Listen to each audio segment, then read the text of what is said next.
마태복음 22장 15절부터 22절까지 말씀 통해서 가이사의 것은 가이사에게, 하나님의 것은 하나님께 제목으로 하나님 말씀 받습니다. 여러분, 우리나라 재정 규모가 얼마나 되는지 혹시 아십니까?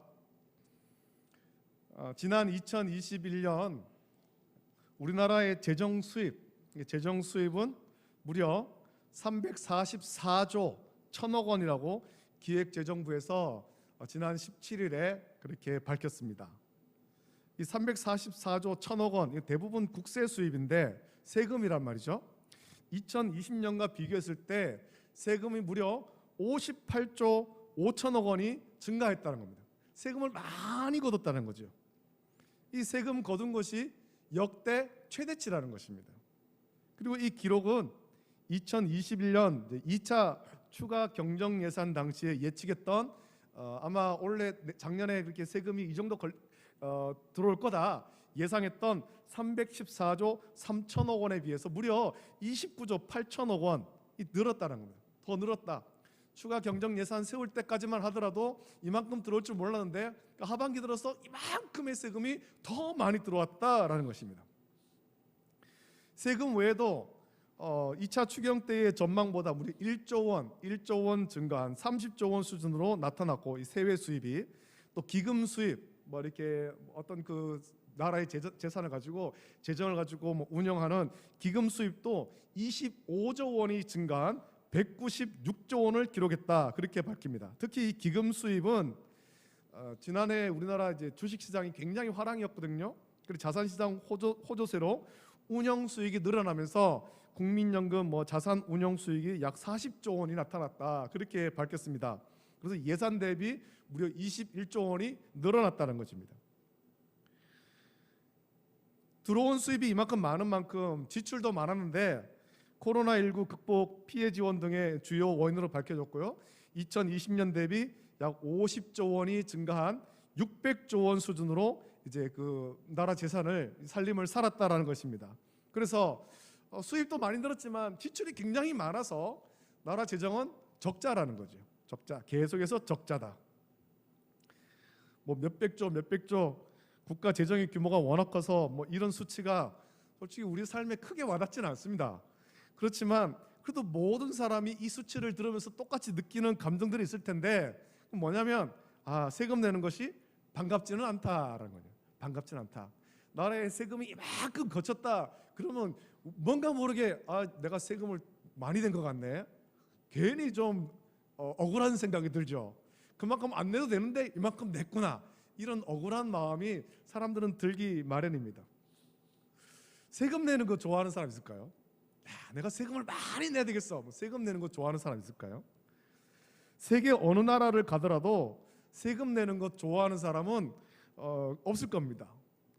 미국에는 상상을 초월하는, 우리의 어떤 상상을 초월하는 그런 부자 중에는 내가 나라에 세금을 더 많이 낼 의향이 있다, 그렇게 말하는 사람도 있습니다만 그 일부의 주장일 뿐이고, 대부분의 사람은 세금 내는 것을 달가워하지 않습니다. 아깝게 생각합니다.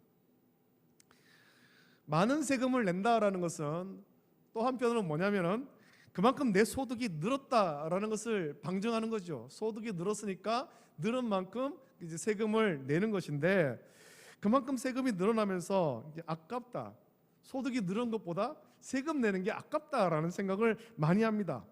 이런 느낌을 좀 줄여보려고 나라에서는 원천징수라는 방법을 사용하죠.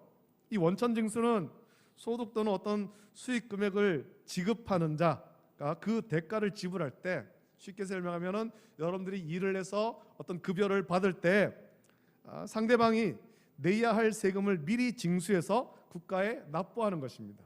이것을 통해서 국가는 세금이 누락되는 것을 방지하고 세금 수입을 조기에 확보할 수 있는 거예요.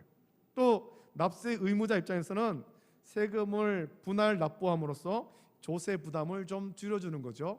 한꺼번에 목돈을 확 내는 것이 아니라 이제 매달 분할해서 내 그 소득세를 내니까, 수입의 세금을 내니까 조세 부담을 좀 목돈이 아닌 목돈을 내야 되는 부담을 좀 줄여준다는 것입니다.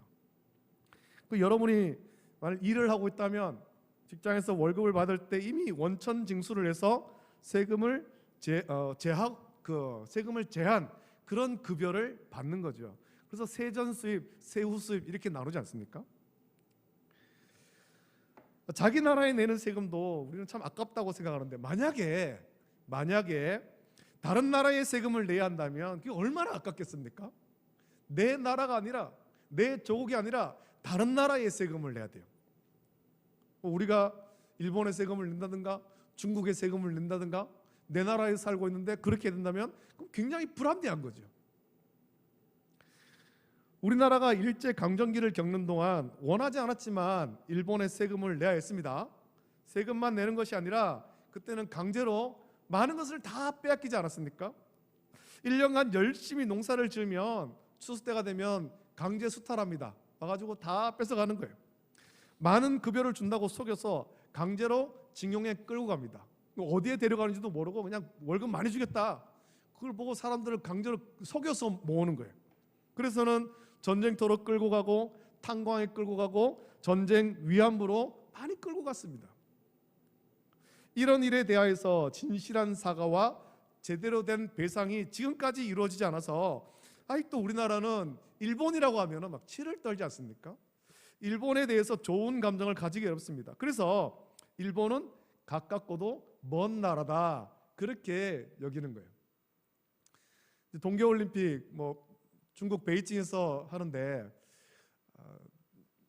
지난 평창올림픽 때부터 컬링이 굉장히 인기를 끌지 않았습니까? 이번에도 컬링을 했는데 저 고향 의성 딸들이라서 더 관심 있게 봤습니다. 이 컬링이 결국에는 4강에 들질 못했어요. 4강에 들질 못했는데 그 경기 중에 재밌는 경기가 하나 있었죠. 한일전이었습니다. 한일전. 4강에 못 들어도 일본은 이겨야 된다. 그래서 참 다른 경기는 좀 참 아쉽게 탈락을 하고 있는데 일본하고 할 때는 점수차를 확 벌려서 그렇게 이기는 거를 보지 않습니까? 일본에 대한 감정이 우리가 참 그런 감정이에요.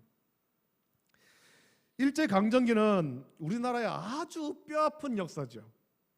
이스라엘도 그런 역사가 있는데 구약 시대에 아수르와 바벨론의 망한 역사가 그런 역사이고 예수님 당시에는 로마에 정복되어서 식민지가 된 역사가 그런 역사입니다. 일본은 우리나라를 식민 통치하면서 민족을 말살하려는 정책을 폈죠. 그래서 한국말을 못 쓰게 하고 한글을 못 쓰게 만들고 이름도 다 일본식으로 다 바꾸게 창씨 개명을 그렇게 했지 않습니까? 일본에 비해서 로마는 당시 식민지에 대해서 상당히 관대한 통치를 했습니다. 식민지에 로마를 좋은 이미지로 만들기 위해서 굉장히 관대한 정책을 폈다는 것입니다. 로마의 어떤 그 직접적인 해가 되지 않는 조건으로 식민지의 종교와 문화를 상당히 인정해 줬습니다. 이스라엘도 그런 혜택을 받았습니다. 그래서 로마의 총독이 있지만 유대에는 분봉 왕이 세워지고 유대교가 인정되고 사내들인 공회가 존재할 수 있었습니다. 이것은 이스라엘에 대한 로마의 유화 정책이었는데 이스라엘은 이런 로마의 정책을 어떻게 받아들였을까요? 야, 이것을 인정해 주니까 로마는 참 괜찮은 나라구나 그렇게 생각했을까요? 로마가 아무리 유화 정책을 펴도 이방 나라인 로마에 이 조세나 인도세를 내는 것은 엄청난 저항이 있었습니다. 식민지라서 어쩔 수 없이 세금을 내지만 로마에 내는 세금은 도둑질 당하는 것으로 강도에게 빼앗기는 것처럼 그렇게 느꼈습니다. 그래서 세금을 걷는 세리, 이 세리를 멸시하고 도둑으로 여겨서 세리는 상종하지 않으려고 한 것입니다. 이런 분위기에서 예수님 당시에 이런 분위기였는데 바리새인들이 예수님을 말의 올무에 걸리게 하려고 자기 제자들을 헤롯 당원들과 함께 보내서 아주 교활한 질문을 오늘 던집니다. 오늘 이런 질문을 던지죠. 선생님이여, 우리가 아노니 당신은 참되시고 진리로 하나님의 도를 가르치시며 아무도 거리끼는 일이 없으시니 이는 사람을 외모로 보지 아니하심이니이다. 그러면 당신의 생각은 어떠한지 우리에게 이르소서. 가이사에게 세금을 바치는 것이 옳으니까 옳지 아니하니까? 이런 아주 교활한 질문을 던졌습니다. 여러분, 이게 얼마나 교활한 질문입니까? 이들은 예수님을 그 올무에 걸리게 하려고 이런 교활한 질문을 던졌습니다. 이 질문을 던진 다음에 예수님이 만약에 세금을 내지 말아라, 세금을 거부해라 라고 말씀하신다면 그 헤롯 당원들, 로마에 딱 붙어있는 헤롯 당원들이 즉시 예수님을 체포할 거야. 로마에 반역하는 사람이다, 로마의 해가 되는 사람이다, 체포하겠죠. 반대로 만약에 세금을 내라 라고 말씀하신다면 그 즉시 그 이스라엘 대중들의 어떤 그런 지지도를 잃어버리게 될 거예요. 많은 사람들이 예수님을 따르면서 그렇게 따르고 있었는데 세금을 내라, 로마에 굴복해라, 그렇게 들리니까 아니 어떻게 예수님이 저런 말씀할 수 있지?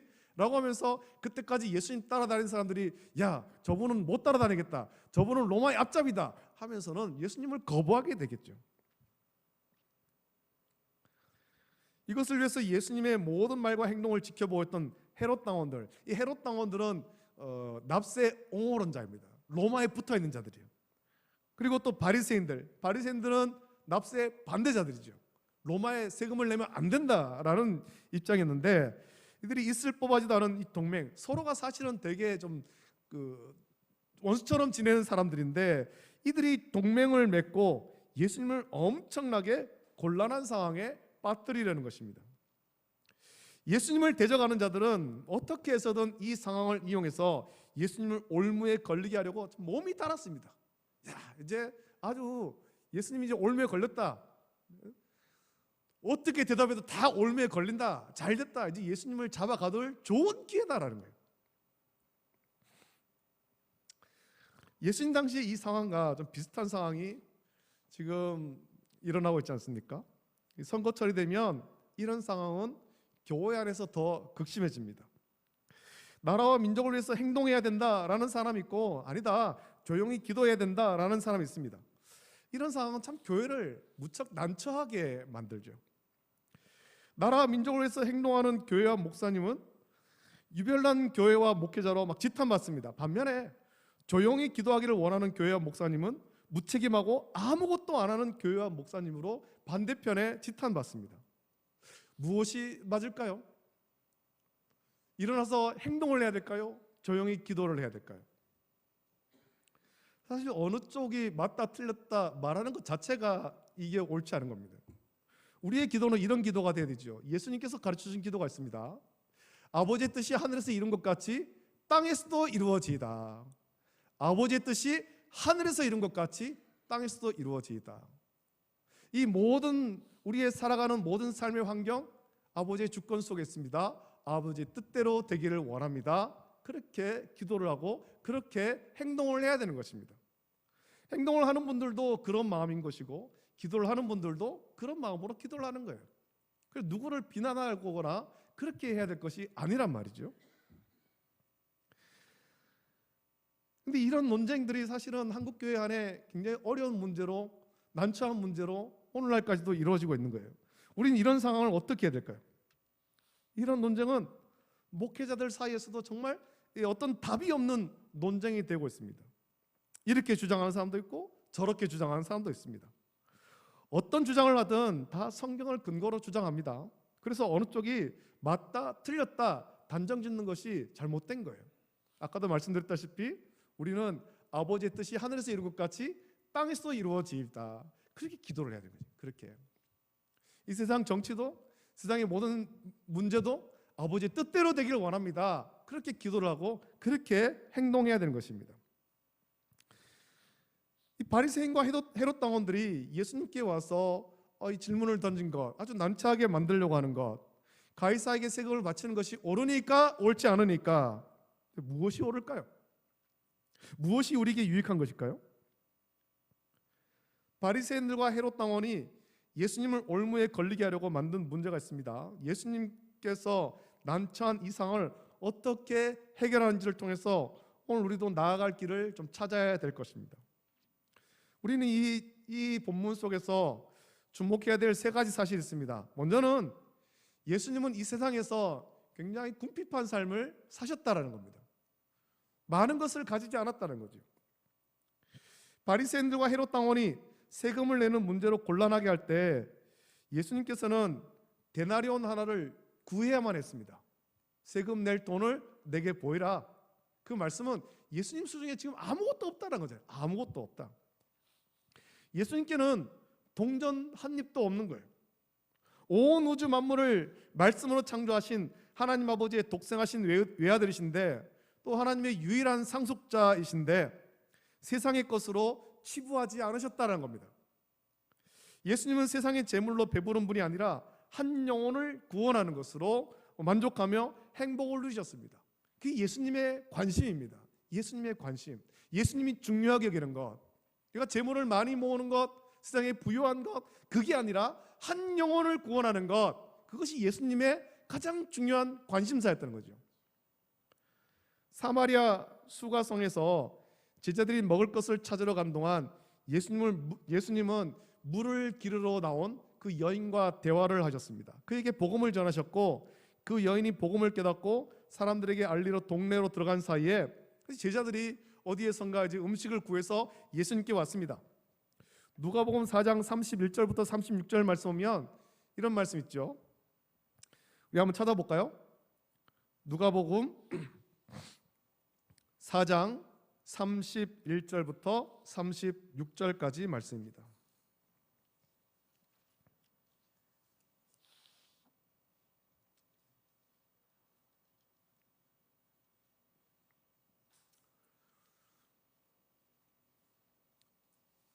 누가복음 4장 31절부터 36절 말씀을 찾아서 함께 말씀을 읽도록 하겠습니다. 시작. 갈릴리의 가버나움 동네에 내려오사 안식일에 가르치시매 그들이 그 가르치심에 놀라니. 죄송합니다. 누가복음이 아니고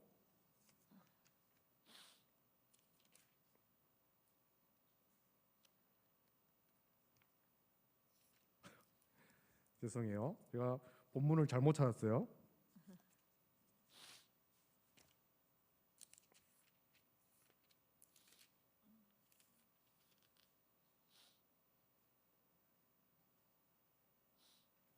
자, 요한복음 4장, 요한복음입니다. 요한복음 4장 31절부터 36절입니다.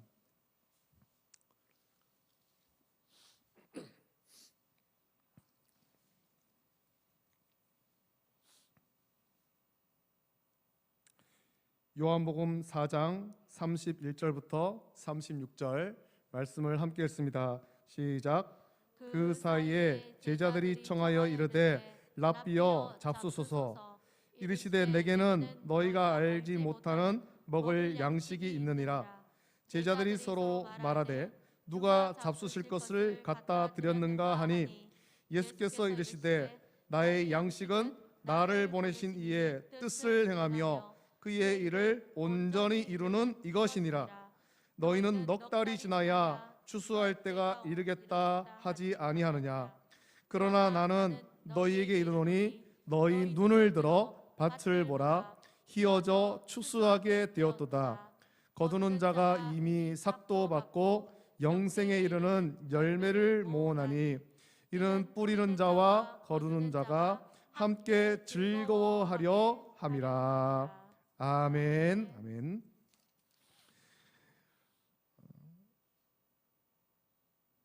또 누가복음 15장 10절 말씀에도 보면 예수님께서 이렇게 말씀하시죠. 내가 너희에게 이르노니 이와 같이 죄인 한 사람이 회개하면 하나님의 사자들 앞에 기쁨이 되느니라. 예수님께서 말씀하셨습니다. 예수님의 관심은 한 영혼을 구원하는 것입니다. 죄와 허물로 죽었던 저와 여러분들을 구원하는 것이죠. 예수님은 세상에 재물은 없었지만 한 영혼을 구원함으로 기뻐하면서 행복을 누린 분입니다. 예수님의 행복은 세상의 행복과는 다른 거예요.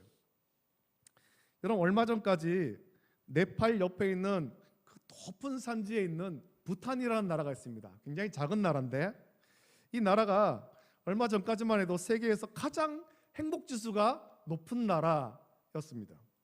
근데 지금은 그 부탄이 가장 행복 지수가 높은 나라가 아닙니다. 그 수치가 낮아졌습니다. 이유가 무엇인가? 왜 그렇게 되었는가 살펴보니까 부탄에서 인터넷과 통신, 방송이 발달하기 전에는 자기들의 삶에 만족했습니다. 높은 산에 어쩌면 외부와 단절되어 있는 그곳에 살았지만 그곳에 자기 삶을 만족하면서 살았다라는 거예요. 그때는 다른 나라와 비교하지 않았고 그래서 행복했습니다. 뭐 많은 것은 없지만 행복했습니다. 그런데 인터넷이 발달하고 통신이 발달하고 방송이 발달하면서 이것을 통해서 부탄보다 발전한 다른 나라를 보면서 부탄이 가지지 못한 것을 비교하기 시작할 때 행복지수가 낮아진 거예요. 야, 우리가 행복한 나라가 아니었구나.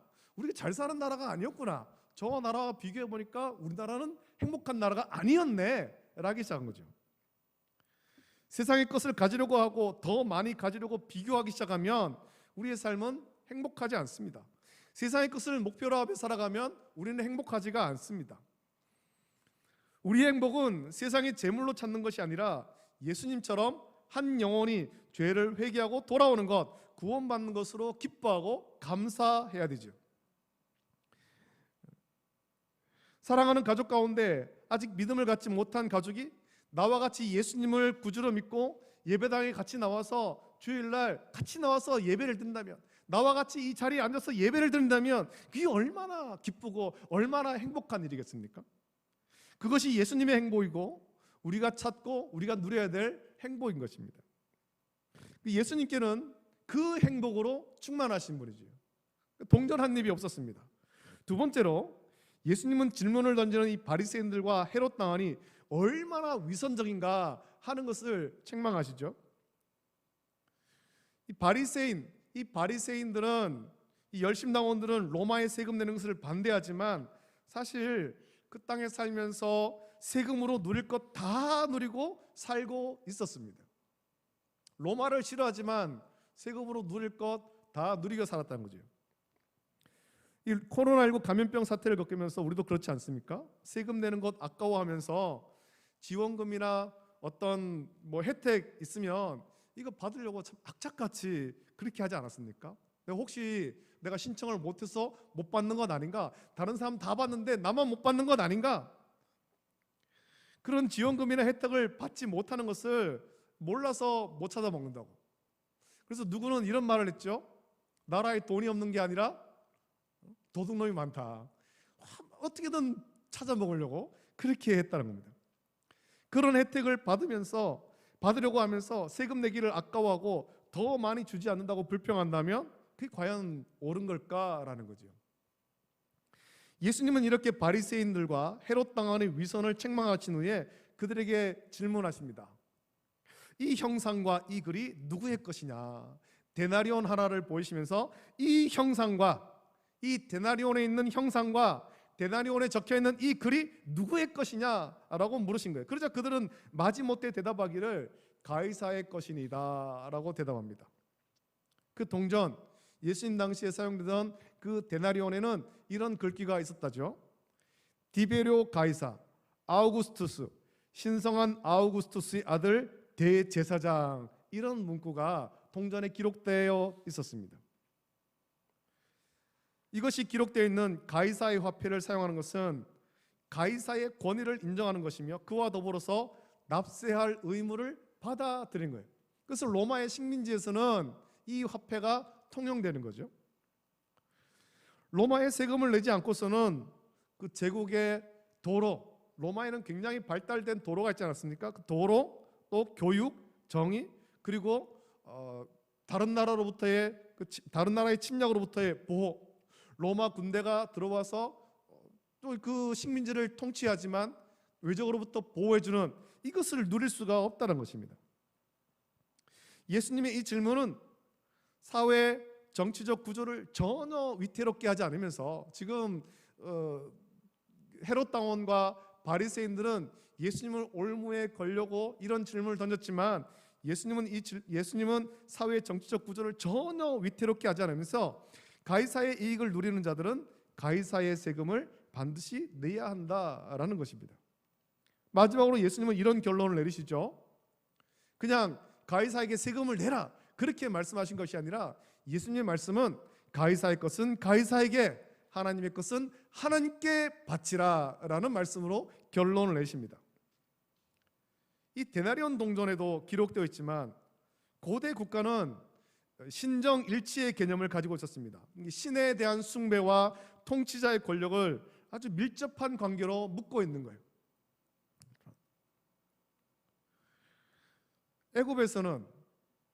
애굽의 그 바로는 사실 신으로 대우받던 사람입니다.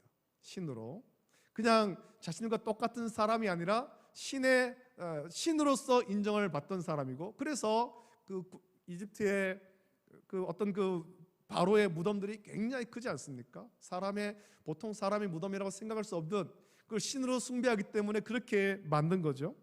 로마도 그런 정신을 이어받아서 통치자와 또 어떤 그 신과 일치를 시키는 것입니다. 우리가 사용하는 종교라는 영어 단어가 있습니다. religion이라는 영어인데, 이 단어는 왕이나 황제를 신들의 왕에게 묶는 것을 의미하는 religio라는 그런 고대 그 라틴어에서 연결고리에서 유대하는 것입니다. 그것은 모든 신들의 왕, 그 로마 당시에는 그리스의 문화를 받아들여서 모든 신들의 왕 주피터와 매매 계약을 맺었던 로마의 첫 번째 왕 누마라는 사람에까지 거슬러 올라가는 것입니다. 누마는 주피터에게 희생 제물을 제공하고, 주피터는 누마에게 모든 대적을 물리치는 힘을 주기로 계약을 맺었다라는 거죠. 로마의 어떤 그런 건국 설화에 보면은 그런 내용들이 있습니다. 이런 배경 때문에 가장 강력한 로마를 건설했던 아우구스투스, 이 데나리온에 적혀 있던 이 아우구스투스는 자기를 세상에서 가장 존엄한 자로 칭했던 것입니다.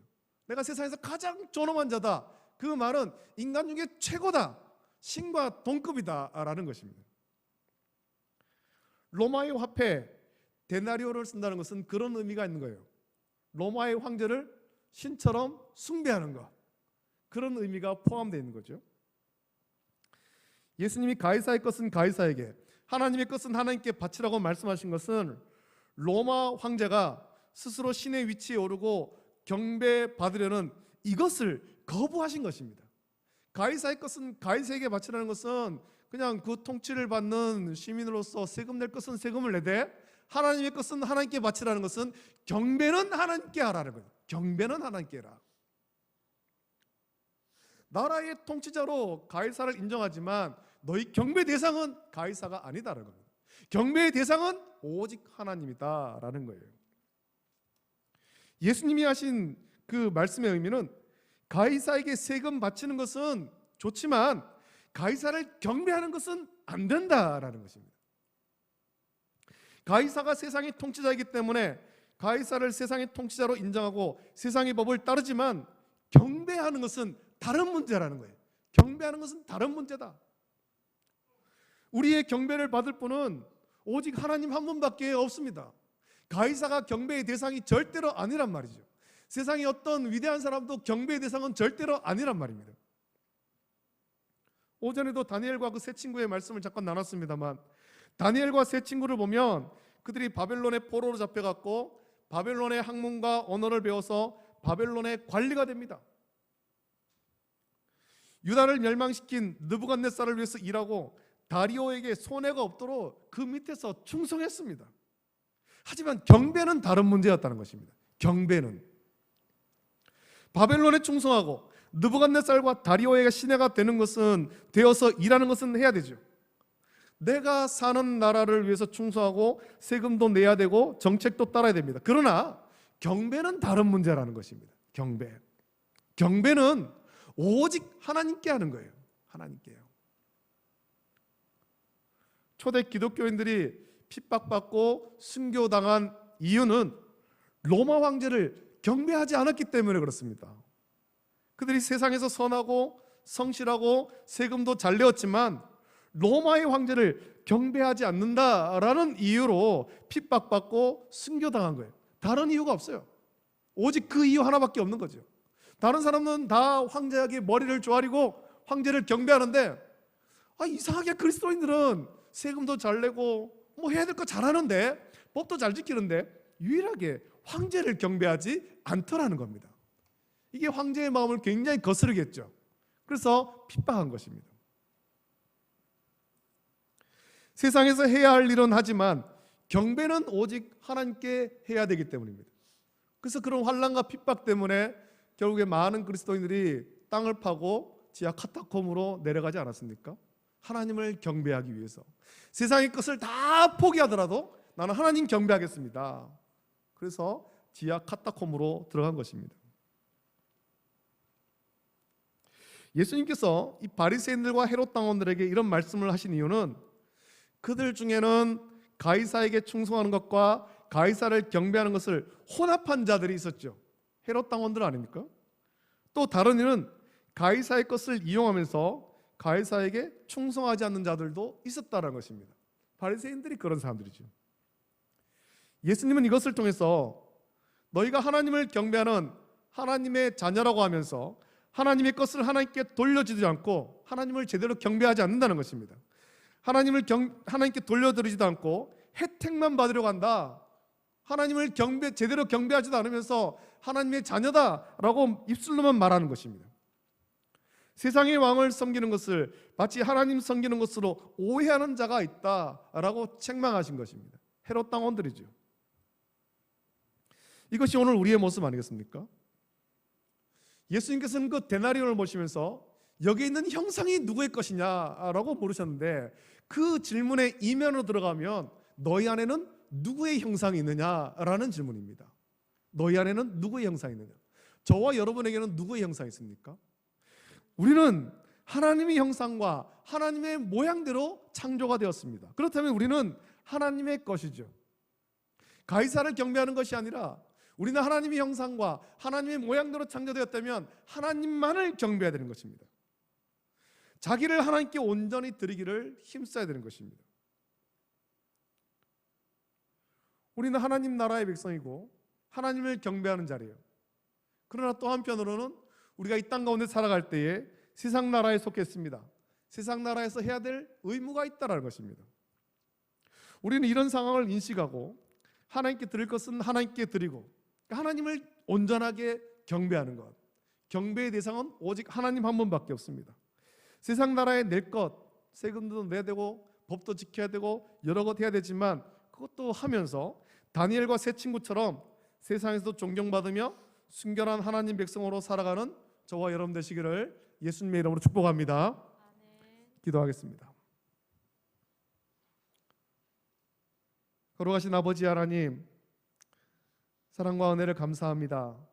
우리를 택하여 자녀 삼으시고 하나님 나라의 백성 삼아주심을 감사합니다. 하나님, 우리가 하나님 자녀가 되며 하나님 나라의 백성이 되었는데 이 땅에서 살아가는 동안에 참 여러 가지로 힘들고 어려운 일들이 많이 있습니다. 우리의 소속은 하나님 나라인데 또 땅에서 이 땅의 나라에 소속되어 있으면서 때로는 이것이 우리의 믿음과 충돌할 때도 있고 그것으로 해서 환난과 핍박을 당할 때도 있습니다. 어떻게 해야 될지 고민이 될 때도 많고 참 여러 가지 어려운 문제 때문에 힘든데 이 문제를 어떻게 해결을 해야 될지 우리에게 지혜를 허락하여 주시옵소서. 예수님께서 들려주신 이 말씀을 묵상합니다. 가이사의 것은 가이사에게, 하나님의 것은 하나님께 바치라 말씀하셨습니다. 경배는 오직 하나님께만 드립니다. 우리의 경배의 대상은 오직 하나님 한 분밖에 없음을 우리가 기억하게 하시고 경배는 오직 하나님께만 하되 또한 세상 나라 살면서 세상 나라에서 해야 될 의무, 한 나라의 국민으로서 해야 될 의무는 행하게 하여 주시옵소서. 그러면서 우리는 기도할 때 또 나라 민족을 위해서 기도할 때 하나님의 뜻이 아버지의 뜻이 하늘에서 이룬 것 같이 땅에서도 이루어지이다. 이러한 믿음으로 기도할 수 있도록 은혜를 주시기를 원합니다. 모든 것 감사드리며 거룩하신 예수님의 이름으로 기도드립니다. 아멘. 아멘.